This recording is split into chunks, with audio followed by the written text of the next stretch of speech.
The Lakers' 115-96 loss at Houston Sunday night, they committed 23 turnovers that resulted in 30 points for the Rockets.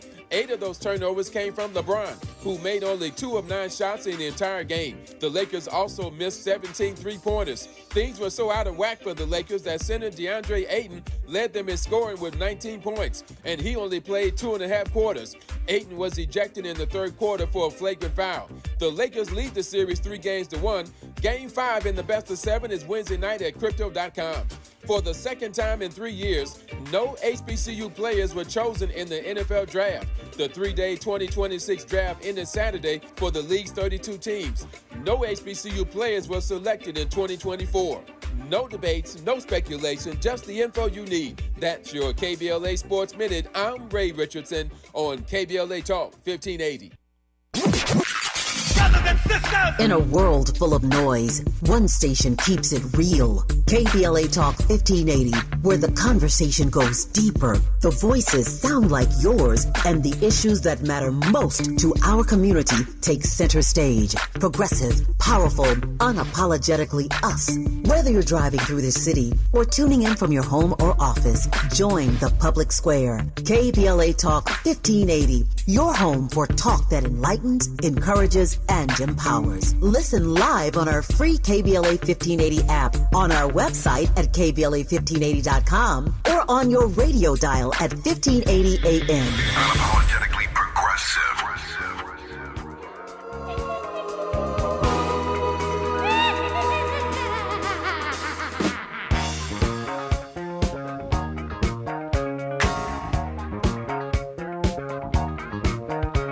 When the word is on your shoulder, gotta straighten up your act and boogie down. If you can't hang with the feeling, then there ain't no room for you in this part of town. 'Cause we're the party people night and day, living crazy, that's the only way. So tonight, gotta leave the 9 to 5 up on the shelf and just enjoy yourself. Groove, let the medicine, the music get to you, like it's so bad at all.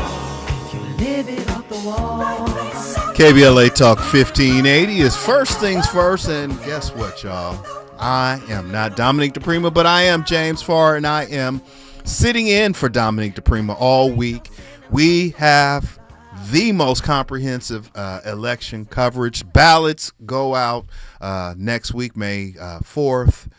It's crowded fields across many elections. Of course, we can't bring you every election, but Dominique and has curated some races that she is paying close attention to, and we've invited many of these candidates in. And earlier this morning, we talked with Chief Eric Strong, who's running for Los Angeles County Sheriff's Department. We speaking with attorneys who are looking to occupy seats at the Los Angeles County Superior Court, and right now this is no different. I am joined by Cheryl C. Turner, and she is the managing attorney of Turner and Associates for more than 20 years. Throughout her career, she has served on many community and government boards and commissions. She was first appointed as the area representative for the South Coast Air Quality Management District, advocating for clean air in the community. She has been appointed to the Los Angeles Convention and Exhibition Center and Authority to promote tourism, development, and conventions and exhibits and facilities in the city of Los Angeles, and is, as I said earlier, in private practice as an attorney. Miss Cheryl Turner, good morning. How are you? Good morning. I'm doing very well, thank you. How are you? I am doing well. So let's first start with we don't have a whole lot of time, so I want to use the best of our time. Let's first start with your background. Who are you? Where are you from? And why are you running now? I know that's a whole lot to throw out you, counselor, so you go at them how you will. Okay. Well, first of all, thank you for the opportunity to speak. I'm Cheryl Turner. I'm a licensed All right, good, very good. Well, hello, good morning, everyone. Cheryl Turner, and I'm a native of Los Angeles. I attended Westchester High School, got accepted to USC undergrad, and graduated from USC Law School. And so, in addition to serving on boards and commissions, which, I do have a community focus and a life so far of service, in addition to my practicing law, I've done other things like clerking for a federal judge, where I helped to administer a courtroom, working for various law firms, working for in-house counsel with an insurance company, which, served as a platform for me to be able to open my own law practice, and debated in moot court. And so after representing clients for so many years in court, and I went on to volunteer as a temporary judge. It's called Judge Pro Tem, where I'm also, in addition to practicing law, hearing matters, small claims, traffic, family law matters. And so I looked at my history, and then I decided that it was time for me to become a Superior Court judge. I saw that we needed more diversity. We needed more equity on the bench. Most times, clients did receive fair justice, but I saw instances in which I questioned whether or not justice was fairly applied, and whether judges had always had the patience to hear matters that they needed to hear and to explain to clients, litigants, even though people who are unrepresented, the rules of court and the procedures. And so I believe that by my becoming a judge, I could add to that level of diversity, ensure that constitutional rights were protected, and make sure that justice was fairly and equally applied. Well, I want to peel that back a little bit, because you said that you see the importance for diversity on the bench, and so I guess presumptively, as an African American attorney, I'm curious to know how your lived experience has informed you, and how would you take that into the bench?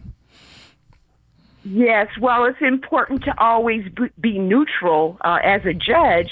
It's also important to look at each person, especially in the criminal court context, with humanity. And of course, if you have someone who has lived within the community, understands other cultures, can understand and see that, some people may not have had grown up with all the resources, or the access to the education, but you can see that they are inherently a good person, and could be, put on the right path to rehabilitation, and avoid coming back to the criminal system, that you can give them a chance with support programs like mental health treatment, like drug abuse treatment, and other sort of therapy that can help them. Many in law enforcement believe that, and in society as a whole, believe that we can arrest our ways out of these problems that we have, right? And right. Is having such a carceral system, right? Is that the best solution? And as a judge, is that a way that you can kind of break that, what we kind of just see as a revolving door of folks getting railroaded? Yes, although I'm not supposed to say how I would rule on any particular case in the future. Sure. It's not before you, so you can't, but go ahead. Right. So too often in the past, we have tended to select prosecutors to become judges, and they bring up an important perspective, but their focus has tended to be, let's put them in jail, because that's what they are trained to do. They don't have a breadth of experience necessarily. But if you come also from the defense, you can see that, no, that is not necessarily always the answer. Yes, everyone wants to live in a safe environment. They want to be safe in their homes.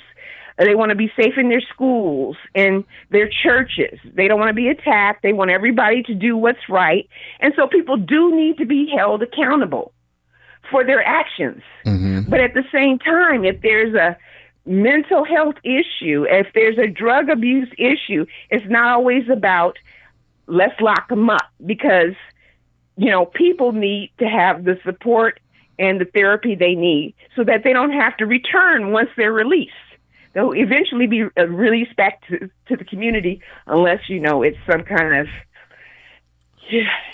But as a judge, do you have that discretion? And we'll set aside like violent felonies and things. I understand yes, that's different. We are. But yes. So what does that look like? Because, like I said, we see people picked up, carried to jail, and they end up in a courtroom, and then they end up in a not a mental health institution, certainly not, but they end up in jail. Like how does the judge how do you get in the way of that? Yes, well, there are certain guidelines that are given, and those guidelines are created by the legislature as to, how much time. But again, it does allow for the judge to have some discretion within that. And so the judge has the ability to look at the facts and the circumstances of each individual that comes before them, and then so make a determination. If they can receive some sort of treatment, if they could receive some sort of diversion, or if they should receive the maximum or the minimum. But, the philosophy should be, impose no more punishment than is necessary in order to accomplish the goals of punishment or treatment and getting this person back on track. And so that we want to do that. So we need more judges that are open to that instead of just throw them in jail and throw the book at them and, impose the maximum sentence possible, especially in, low risk situations. Yeah, we're talking about super non-violent situations. Mm-hmm, mm-hmm. I've asked other candidates. I've sat through civil, I've sat through criminal at the superior court level, and at the federal level, right? And excuse me. This idea of the 13th juror, right, where the judge seems to be a bit biased to one side versus the other. And I think you know where I'm going with that side that they seem to be biased towards, right? How do we, as a judge, how do you get that out of the process? Because fair ain't always fair for everybody, right? Right, and that's my point exactly. Fair is not always fair for everybody, and that's why it's important to bring more diverse judges who are not just from a prosecutorial background, but those that have actually defended, individuals before the law, those that have represented litigants, bringing claims, defending claims. I've had experience in all those different areas, and it's important to try to be neutral and let the parties put on their case, and for the judge not to become the 13th juror. It's for the jury to decide if it's a jury case, and it's for the judge to be impartial and make appropriate rulings in civil cases. And then when it comes time for sentencing, for the judge then to take on the role of sentencing. And again, impose no more punishment that is necessary to accomplish the goal of punishment. Well, the data would suggest something differently, right? In how that is. Yes. How that is. I agree. I have seen judges throw the book. I worked for a judge. I saw him impose 100 years on a person. And I'm like, is that really? I wondered if that was necessary, but that was that judge's philosophy. Let's talk about endorsement support. What kind of endorsements have you received? What are people telling you as you're out there on the campaign trail? Yes, well, I am picking up some endorsements. I have endorsements from various individuals, but most importantly, the Bar Association has reviewed my record of work extensively and my references, and they've deemed me qualified to serve on as a judge of the Superior Court. Yeah. So I continue to work on them. We filed kind of like only a month ago, and so only have been through a couple of endorsement meetings, and so still waiting for those results. Well, you're certainly hitting the pavement. I'm going to land this thing in just, we got probably about another couple of minutes. I'm going to allow you, counselor, to make your closing and final argument. Let people know how they can learn more about your campaign. But the question is straightforward. Why should people vote for you? Okay, so this is the reason. Okay, so if you want more diversity on the bench, you should vote for me because I will bring a more balanced perspective. I've represented defendants before court. I've represented plaintiffs in court, and I've defended people in court. I have the community experience, so I'm, familiar with y'all folks out there. I've worked with you on legal aid clinics, helping you expunge your, prior convictions if you've had any. I worked at the churches, free legal clinics, so I've been out there working with you. I want to ensure that the laws are applied fairly and consistently. I want to help shape laws that impact our society. I want to serve our community and the justice system. A courtroom where everyone is heard. I want to help you to resolve your disputes. And I want to make sure that you receive equal access and your constitutional rights are always protected. So my website, you can look me up if you need more information, Cheryl Turner for Judge.com. That's CHERYLTURNERFOR.com. That is the voice of attorney Cheryl Turner. She is one of the lead attorneys with Turner and Associates. She's running for Los Angeles Superior Court Judge, seat 66, and she just gave you that. Seat 66, yeah. And she just gave you that website that you can look up if you want more information on her campaign. And then again, give them that website one more time, Ms. Turner. Cheryl Turner for Judge.com, seat 66. You heard it from her, and you're hearing from candidates all week. Ms. Turner, thank you so much for taking time today and sharing, informing the KBLA delegation, and we wish you the absolute best of luck. And I don't believe in luck, but go to whatever destiny is before you in this election, okay? Thank you so much. I appreciate it. Absolutely. When we come forward more, we got a lot to talk about. Miles and I are holding it down. Got more candidates coming in all week. Your election coverage, the mail-in ballots for LA County go out May 4th. It's time to really get serious about whittling down and making these choices. Stay with us. Only on KBLA Talk 1580. We got your black. Where the overlooked become unmissable. This is KBLA Talk 1580. Hi, I'm Zoe Williams, host of The Voice of Reason, weeknights at 7 p.m. here on KBLA Talk 1580, with a personal invitation for you to join me and Insight.me as we present The Healing Box, live at Inglewood's world-famous Miracle Theater, Saturday evening, May 23rd at 7 p.m. Look, I understand your attachment style has been running your life like a rogue algorithm, and nobody has had the courage to press pause.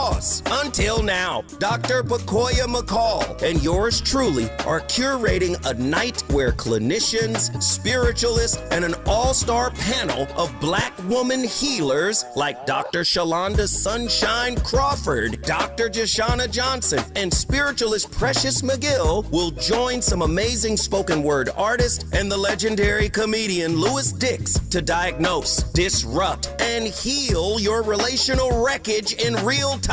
Listen, bring your trauma. As a matter of fact, bring your baby mama. No, bring your testimony. And if you're still texting your ex at 2 a.m., baby, you're not just invited, you're the target demo. Tickets are moving fast, so grab yours at themiracleinglewood.com before your dating history gets flagged as a pre-existing condition. That's themiracleinglewood.com. We'll see you there Saturday, May 23rd at 7 p.m.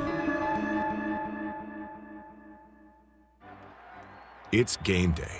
Are your moderate to severe Crohn's disease or ulcerative colitis symptoms keeping you from the action? Skyrizi, risankizumab Riza, could help you get back to the game. Skyrizi is proven to help people feel significant symptom relief, achieve remission, and visibly improve damage of the intestinal lining. Skyrizi is a prescription injection medicine for adults. Don't use if allergic to Skyrizi. Serious allergic reactions, increased infections, or lower ability to fight them may occur. Before treatment, get checked for infections and tuberculosis. Tell your doctor about any flu-like symptoms or vaccines. Liver problems leading to hospitalization may occur when treated for Crohn's or ulcerative colitis. Control is everything to me. Ask your doctor about Skyrizi, the #1 prescribed biologic in Crohn's and ulcerative colitis combined. Learn more at skyrizi.com or 1-866-SKYRIZI. The joint will be jumping. Ebony Repertory Theater, in association with Fig Street Films, brings you one of the most beloved musicals of all time. Tony Award winner, Ain't Misbehavin'. The soulful, swinging celebration of the music of Fats Waller. From the rollicking to the romantic, this show is pure magic, full of the songs that defined an era and the voices that'll make you forget everything else for a night. Foot stomping, heart stirring, unforgettable. Don't miss Ain't Misbehavin' at the Nate Holden Performing Arts Center, starring Lettucey, directed by Ren T. Brown. This is the night out you've been waiting for. Tickets are going fast, so don't wait. Grab yours now at ebonyrep.org or call the box office today at 323-964-9766. Ebony Repertory Theater, bringing the culture, keeping the legacy alive. Ain't Misbehavin' runs May 21st through June 8th at the Nate Holden Performing Arts Center. Get your tickets now. Thanks for waking up with Dominique DePrima on KBLA Talk 1580. You're not waking up to Dominique DePrima. You're waking up to James Farr. I'm sitting in for Dominique DePrima this week, all week, and we have election coverage, Los Angeles. We're talking about it through our lens, how this will impact our community, black community. As I sit right here in Leimert Park on the corner of Crenshaw and Vernon Avenue, and as we got sheriff's race. Well, let's start at the top. We got governor's race, which is a very crowded field, right? And so we have Los Angeles mayor race. Another crowded field. We have LA County Sheriff's Office, another crowded field. So everyone and everybody and their mama, so to speak, are throwing their hat in it. And so there are some tough decisions that we have to make. You have to make. Miles, you got to make them too. All of us have to make in the coming weeks as these ballots get out. In the mail. Again, the election is on June 2nd, and in many of these races, the top two vote getters will move on to the November 3rd election for a general election. So, hey, I got time. We can talk this morning, 800-920-1580. I'd love to hear from you. Let me know what you're thinking about these upcoming elections. You got any thoughts on what happened in Washington, D.C. over the weekend at the White House Correspondents' Dinner? Shots were fired. Seems that, at the time, obviously the president wasn't hurt. Any of his cabinet members weren't hurt, but they were the targets of that shooting as that manifests. Again, phone lines are open, 800-920-1580. I would definitely love to chat with you. YouTube is pretty busy as well. Folks are in the chat. I see that Miss Molly Bell in there, Courtney. Y'all keeping me entertained as I'm trying to manage the two, so to speak. So Miles, NFL draft was this past weekend, right? Man, can I be honest with the NFL draft? Because I don't know. You tell me. That's why I'm asking you. And I did not watch the NFL draft. I spent all last week watching this NBA playoffs, man, watching the greatness that is LeBron James at 112 years old, still getting up above the rim, still putting on clutch performances, man. I'm tapped in with greatness. I'm not down there. I'm gonna go back to the Lakers, right? But so you didn't watch the draft, but are you good with Philadelphia's picks? Are you good with the Rams picks? Yes, I am. I didn't get a chance to check the Rams picks. I did see the Eagles. We ended up picking USC's wide receiver Mekhi Lemon, the Biletnikoff winner this past year. So to team him up with Smitty looks real good. We picked up some tight ends, picked up some O-line and some D-line help, and we still got the A.J. Brown trade in our back pocket at any given time. So, to get out of the draft weekend, what we got out of, I'm not mad at it. I also did see the Raiders. My Las Vegas home team, Oakland Raiders. I said Oakland Raiders. My Las Vegas Raiders back home. It's always going to be Oakland, brother. Yeah, they got them a quarterback and got them a couple D linemen to help as well. So I'm happy what they did. I didn't get a chance to check the Rams, but I'm sure they did their thing too. McVay and them are a smart team. Now, I have not watched not one NBA playoff game, but I have read that the Lakers shouldn't be doing as well as they're doing. And it is rather impressive. Miles says LeBron is 112. I'm arguing he's about 110, but he still got that OG wisdom out there on the court. But it's I don't even recognize the NBA now, Miles. It is a whole different game.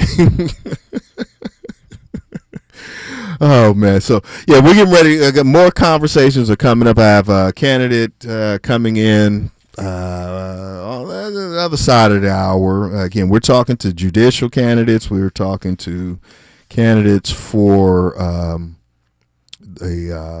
state attorney, not state attorney, but city attorney, Los Angeles attorney, coming up later this week. Tomorrow, I hope to talk with Dr. Nicorte Corte. I really want to get some insight on what happened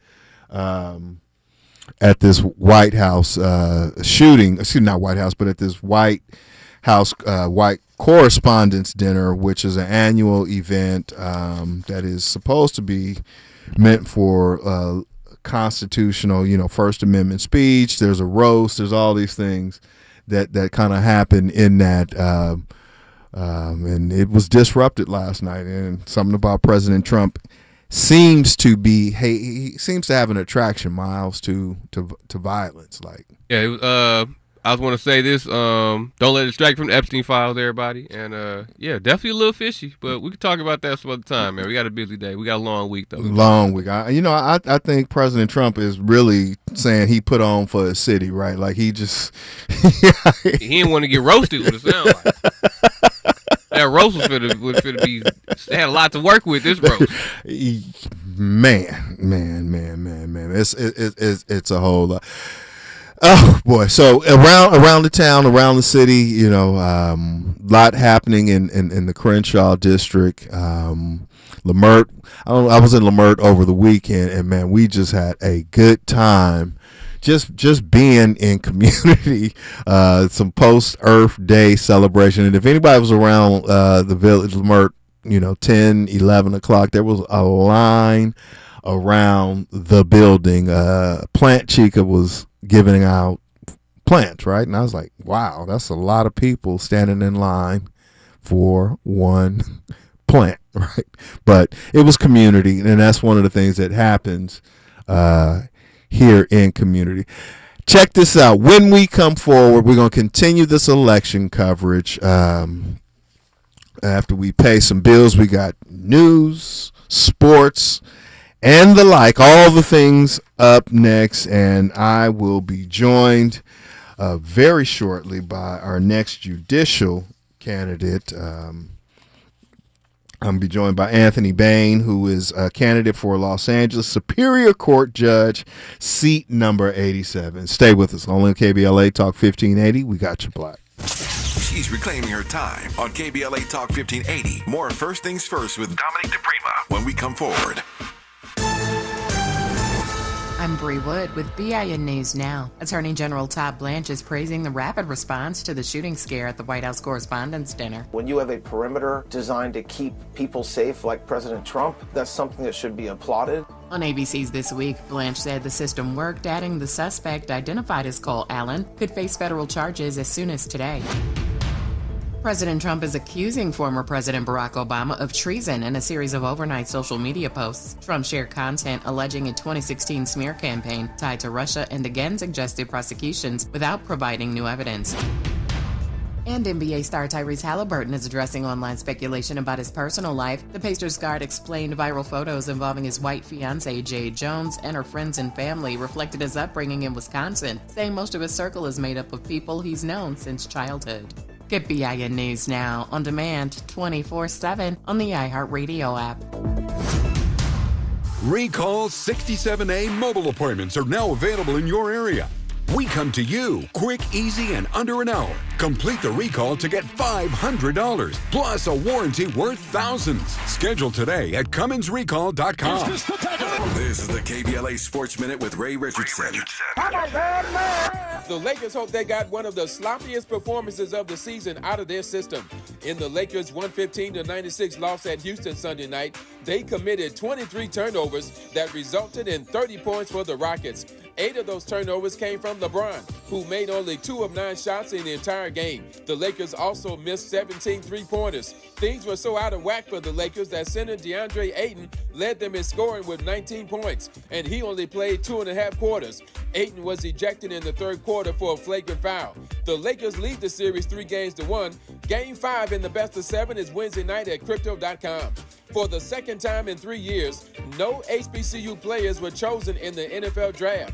The 3-day 2026 draft ended Saturday for the league's 32 teams. No HBCU players were selected in 2024. No debates, no speculation, just the info you need. That's your KBLA Sports Minute. I'm Ray Richardson on KBLA Talk 1580. My name is Cynthia Mitchell. I've been an emergency room nurse in Los Angeles County for 25 years. I've been there through every fire season, every outbreak, every earthquake. Every time Los Angeles needed us, the doctors and nurses of Los Angeles County showed up. And right now, I'm seeing another disaster coming. Trump's cuts to Los Angeles County's healthcare system are a public health crisis in the making.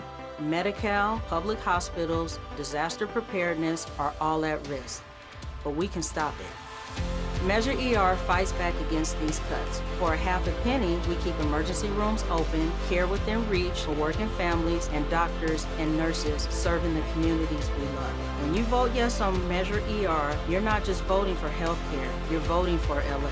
Vote yes on Measure ER by June 2nd. Ad paid for by Yes on ER, Restore Healthcare for Angelinos, sponsored by St. John's Community Health and Health Justice Action Fund. Ad committee top funder, St. John's Community Health. I need a little range, step to the range. There's a new flavor in town, the Jalapeno Ranch Club at Chick-fil-A. With that juicy Chick-fil-A original spicy or grilled chicken, a buttermilk ranch bun, candied bacon, pepper jack cheese, and jalapeno ranch sauce. It's got big ranch vibes with a little heat.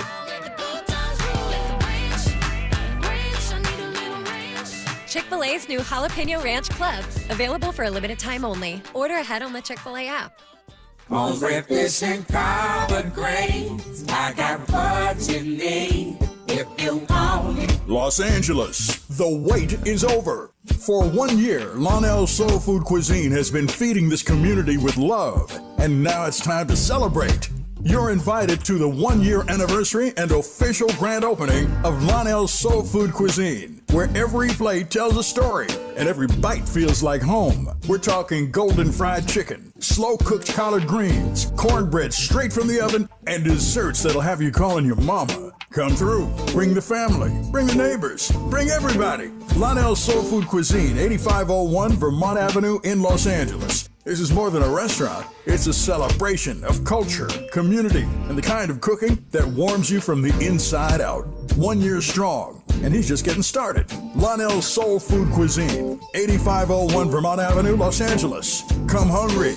Leave happy. Always. Hi, I'm Fred Martin, founder of Compton Kids Club. I just want to talk about the authenticity and tell y'all about my homeboy, Tom Steyer. Tom is a rock star. When I met him, Tom gave a grant to schools in San Francisco. All the kids were on probation. We were flying instructors for 2 years to come and help those kids doing performing arts and turning their life around. Some of the kids that he supported, they've graduated from UCLA. Let's fast forward. Tom is in schools in Compton, hanging out with the kids in the piano classes. Brother Tom Steyer hangs out in the studio with us. These are the seeds that he's planted. This has nothing to do with elections. What's coming out of his mouth is not a campaign speech.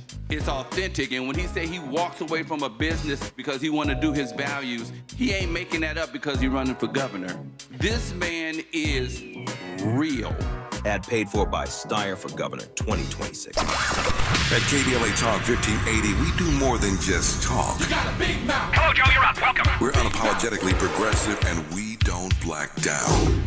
That's right. We're not blacking down. James Farr, I'm in for Dominique DePrima. First things first, election coverage all week and beyond. We are in election season in earnest. Ballots should be hitting your mailboxes early next week. They go out on the 4th, sample ballots and the like. And it's a crowded field in many races, but we obviously cannot cover every race, but Dominique DePrima has curated and certainly selected some of the races that she wants to pay close attention to, and so I'm holding that up with her, and this is no different. I am, as we've done earlier today, we're joined by another judicial candidate with over 30 years of courtroom experience defending the constitutionally guaranteed rights of due process and pursuing fair results under the law.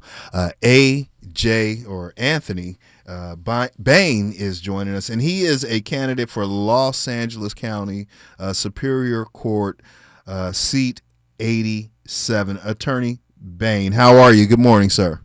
Hey, good morning, Mr. Farr. I'm doing great. Thank you. Well, that Mr. and Farr, you're the Mr. and the attorney. I'm James, but thank you. I do appreciate. Give me a little bit of your background. We're gonna use this time wisely. Why? Okay, sure. Who are you, and why are you running, and all that good stuff? Okay. Well, let's see. I was born in San Pedro. I lived in the South Bay area of Los Angeles most of my life. I've been with the public defender's office almost 26 years, and I love the people I work with. I have really good people I work against, meaning the DA usually. I'm in front of a lot of good judges, and I work with people charged with serious offenses. I'm a felony trial attorney. Mm-hmm. And the reason I like to become a judge is to use my legal experience in a different area, in a different role.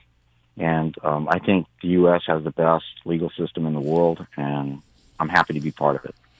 You know, that's an interesting perspective, you know, as a criminal defense lawyer. And, I mean, you certainly see disproportionately the population who is cycled in and out of it. How does that square with black and brown folks that, you know, it's the best criminal justice system in the world? I think if they know what else is out there, where they just have like tribunals of judges asking questions, and you know, we actually get citizens. I mean, if you think you're not guilty, or you can beat the case, you can ask for a jury trial, and you get 12 people from the neighborhood, and they get to hear the facts, hear the evidence, and they get to decide. So you get your peers substantially. It's not going to be a mirror image, but substantially. People like yourself, people from the area, and they'll hear the evidence, and I think that's really great. It's not oligarchs just deciding, you know, that it's some poor person. It's imperfect, you know, because we're people, so it's imperfect, but we work on it, and we got people like the public defender's office who care about these types of things and are always pushing it and fighting, and you know, I'm hoping that it can only get better. No, I mean, I'll buy that, right? I mean, considering alternatives or other systems in other places, we I guess folks in America have a better opportunity to a fair. Doesn't mean that the process will be fair, but you know, in your bio, you know, you talk about due process and pursuing fair results. Can you give me an example of how that showed up in the courtroom with you when you're representing defendants?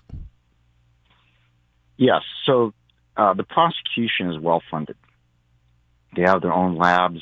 They have their own experts, et cetera. And so as a defense attorney, you have to petition the court. You file a motion to ask the court to appoint experts who have been pre-screened by the county to review evidence and double check and look for problems in the prosecution's evidence. And so this, because my clients are indigent, they don't have the money. I sure in the heck don't have, hundreds of thousands of dollars to spend on experts. So due process often applies in having the right experts appointed to review evidence to make sure that nothing shady is going on. And that's where good judges come in, because you have some judges who want to push back or cut back on hours or somehow limit your ability to fund the right experts, because experts don't work for free, right? They're private businesses, private people spend, hundreds of thousands of dollars to get their education. So a good judge reviews the petitions, and then if there's any questions, they'll follow up with questions. But ultimately, it's been my experience, and most of my experience comes from Compton. They'll appoint the right experts, and they'll help you get the experts you need to do your job to defend people. How does that instruct you if you are elected to the bench, bringing that experience as a trial lawyer? I have, as a judge, I have a different role, but I remember that every case is just not a case; it's a person, and the most important thing anybody has is their liberty. Right? You can't spend money from prison, so people who are charged with offenses have a right to have a fair trial, and I would do my best to make sure that everybody in my courtroom receives a fair trial. And if they're indigent and they cannot afford an expert, I can't prejudge anything, but of course I'll review everything fairly. And I think the law leans towards appointing the experts and giving the resources to the defense that they need to make sure their client gets a fair trial. What can the court do differently? I mean, we see such a revolving door, and many individuals, Angelenos, that are brought into the system. Some may have mental health challenges. Others, there's such a myriad of reasons, right? What can the court do differently other than doling out, jail time? I think that the process can be improved. I think that we've, like in the last 10 years or so, we have a lot more alternatives to just sending the people to state prison. And so I think that, in fact, I've been working on a way to make the system move quicker, right? You probably heard this. It's an old, very ancient statement: justice delayed is justice denied. And so there's a lot of people sitting around waiting for experts for either mental health diversion evaluation or this new mandated felony act with people who pick up dope crimes, with two or more serious offenses. You still have to have them evaluated by a psychologist or psychiatrist, some mental health professional. I think that can be sped up. I have people sitting around for months where everyone knows pretty much that what's going to happen is they're going to get, if they say, hey, look, I want to be treated, they're going to get it. It's the law. But still, the process is very slow, and I've come up with some ways to move that along. But as a judge, I don't know what their I don't work as a judge currently, so I don't know what their contact is with the district attorney's office and the board of supervisors, whoever approves the experts. But I've come up with a way to move that along faster to help people get the treatment that they need and get them out from just sitting around and have the sheriff's babysit them. This idea of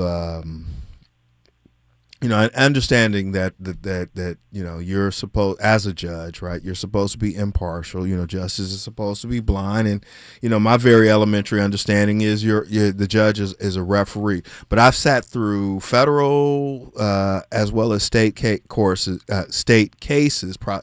cases, and I learned after talking with other counsel this idea of the 13th juror, right, where the judge becomes that weight, that thumb on that scale, right, that tips it. Have you seen that, and how does that not show up in your if you're elected to the bench? I've tried that one time as a defense attorney. I had a robbery case, and I thought the identification was weak. And so I made a motion, notwithstanding the verdict, and I'm not sure exactly what the name of the motion is because I've only run it once, to get the judge to overturn the verdict. But the judge did not, and the man was sentenced. But I think it's very, very rare. I read of cases in the news from time to time, not even in California, where this happens. so usually the judges, they have to, they're all by the law. They're not above the law. And so if a jury renders a verdict, even if the judge disagrees with the verdict, that's the verdict. And you can't say anything disparaging of the jury. You're not allowed to. Mm-hmm. You get in trouble. Mm-hmm. You can't even, you can't, even though when the jury's gone, you can't scold anybody and say, you got away with it this time. None of that. You can't say a word. It's just case dismissed, and that's it. And we're joined in talking to attorney Anthony Bain, who is a candidate for Los Angeles County Superior Court seat number 87. Counselor, I'm allow you to land this thing, right? Give me your closing argument, and I do appreciate you taking time this morning to join us. But let the folks know if they're interested in learning more about your campaign, where they can find that information at. But closing argument, why should the people vote for you? Straight up. I'm the only candidate in my race that has received the rating of well qualified by the LA County Bar Association's Judicial Elections Evaluation Committee. That's the highest rating in my race, well qualified. I have over 31 years of experience, almost 26 years as a deputy public defender where I'm in court every day. I have the support of the bench, from DAs, from PDs, some law enforcement, civic leaders. I really love people, and I do my best to be a good judge, to be fair, and treat everybody with dignity. And I also have support from labor. Just recently, the longshoremen have endorsed me, and I'm waiting some responses for others. And you can find more about me at Elect Bain for Judge. That's FORjudge.com. And that let's give that website out. So that is Elect Bain for Judge.com. Did I get that right? And Bain is Bayne. Is that correct? Yes. Thank you. All right. So, folks, that's the website if you are interested in learning more about his campaign for LA County Superior Court seat 87. Attorney Anthony Bain, thank you so much for joining us this morning, and good luck on the campaign trail, and our paths will cross. I don't want to be in the court, but hopefully our paths will. Well, we need good people on juries. Absolutely, folks. Show up for jury duty. We agree on that. I didn't get selected the last time, but I didn't duck out of it either. I called that number. I actually wanted to get on. Attorney Bain, we got to run. I thank you so much again. Good luck with your campaign. Thank you. Absolutely. All right, please vote for me. Absolutely. Right, hey, stay with us, folks. More KBLA Talk 1580. James Farr. I am in for Dominique DePrima. First things first, KBLA. More of First Things First with Dominique DePrima when we come forward. KBLA Talk 1580. We've got a lot to talk about. KBLA Talk 1580 joins you in standing for voting rights. The midterm election campaign season is here now. The 2028 presidential election is right around the corner. When We All Vote is a leading national nonpartisan initiative on a mission to change the culture around voting and to increase participation in each and every election by helping to close the race and age gap. Created by Michelle Obama, When We All Vote brings together individuals, institutions, brands, and organizations to register new voters across the country and advance civic education for the entire family and voters of every age to build an informed and engaged electorate for today and generations to come. When We All Vote empowers their supporters and volunteers to take action through voting, advocating for their rights, and holding their elected officials accountable. It's all in for 2026 and 2028. Please visit whenweallvote.org to stand up for your rights, voting rights.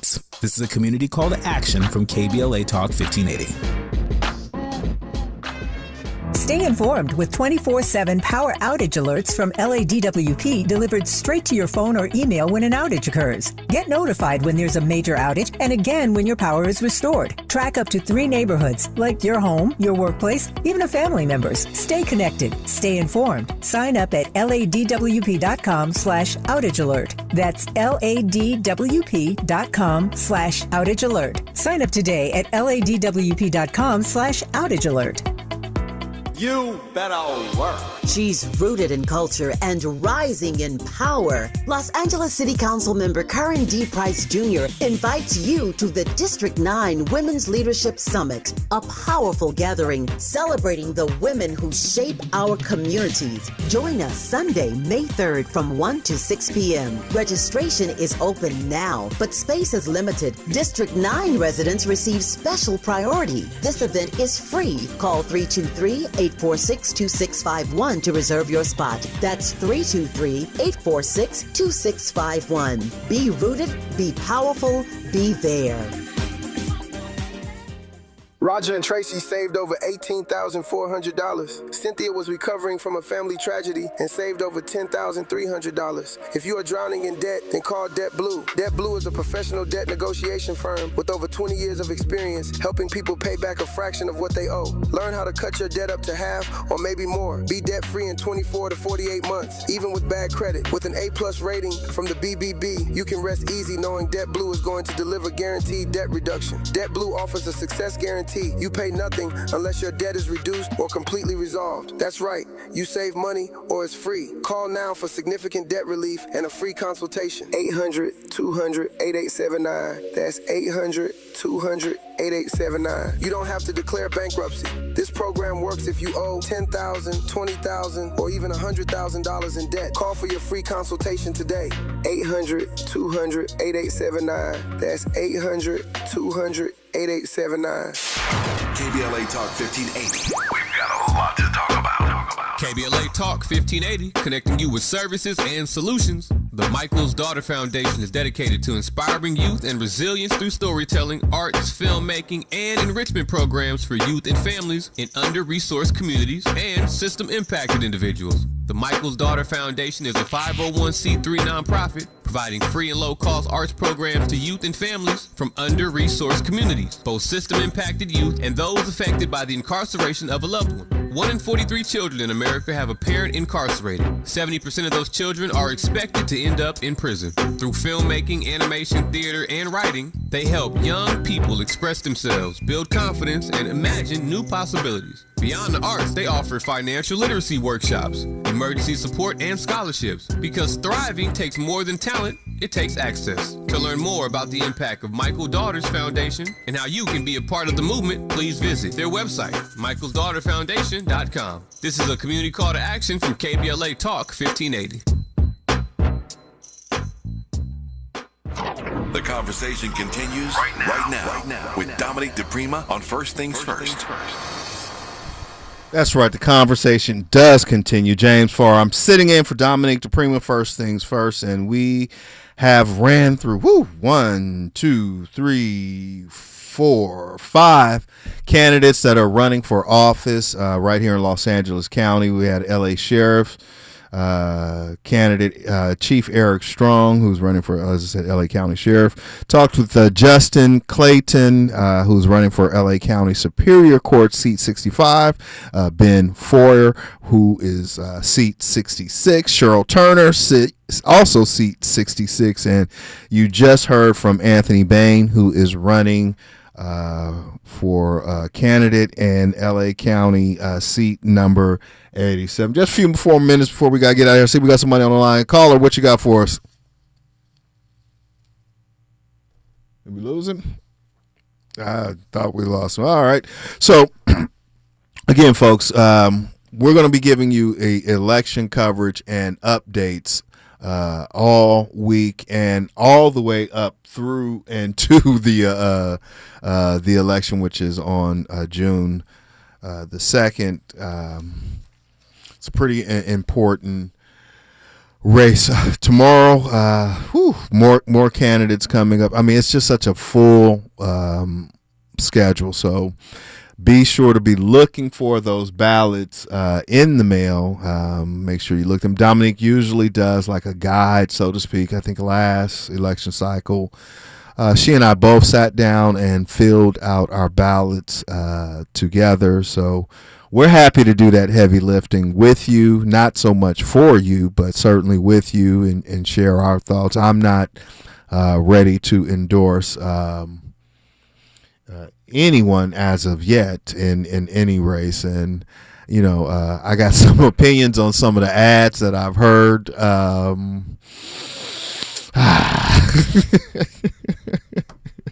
You know, I was leaning towards, again, I'll get more into that later this week, but I was leaning toward making a decision in a very, very, very important race here in California. I'm not going to say which one because I may need to adjust myself a little bit. But then I heard an ad, and y'all like, what ad are you talking about? I'm not going to tell you because I'm hoping that at some point I hear it differently. But just the you know, the pandering. Again, this isn't an endorsement. Let me just go back to Chief Eric Strong, who was with me for the full hour at 6 o'clock. Something that he said that stood out to me, you know, and no, I'm not leaning in any direction for sheriff. But there was something integral, you know, honest about someone that says, hey, yeah, well, why should you trust me? Don't trust me, right? That was an honest answer where, you know, you'll hear a lot of candidates who, one, never but held the office, but you got to start somewhere.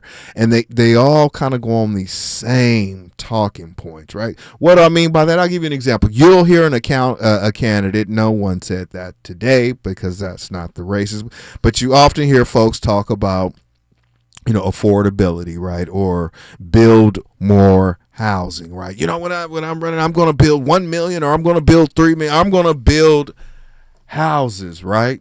That's what they all say. And then you ask them how.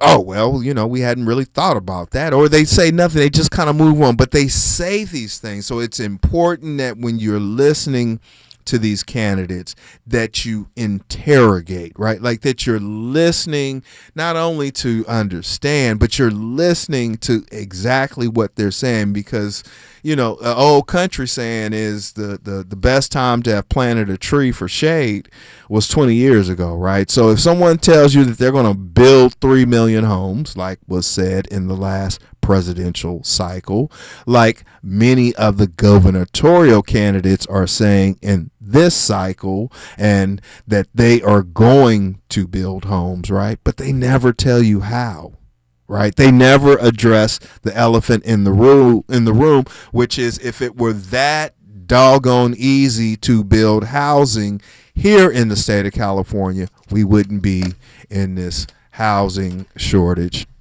and crisis that we're in. So more with us. I'm here all week, y'all. Got a lot to talk about. You could always find us on social media at KBLA 1580 across all the socials. Hey, you can follow me on social media at James Farr Live. I'm across all the socials, a little bit more active on Instagram and Facebook. Love to hear from you. That's it, Miles. This thing goes by fast. 3 hours, just like that, right? Tavis Smiley is up next, and he has an amazing show. I am, you know, I always get my pen and paper out.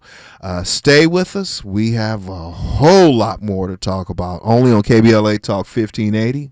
We got your black. KBLA 1580 Santa Monica. I'm Bree Wood with BIN News Now. Attorney General Todd Blanche is praising the rapid response to the shooting scare at the White House Correspondents' Dinner. When you have a perimeter designed to keep people safe like President Trump, that's something that should be applauded. On ABC's This Week, Blanche said the system worked, adding the suspect, identified as Cole Allen, could face federal charges as soon as today.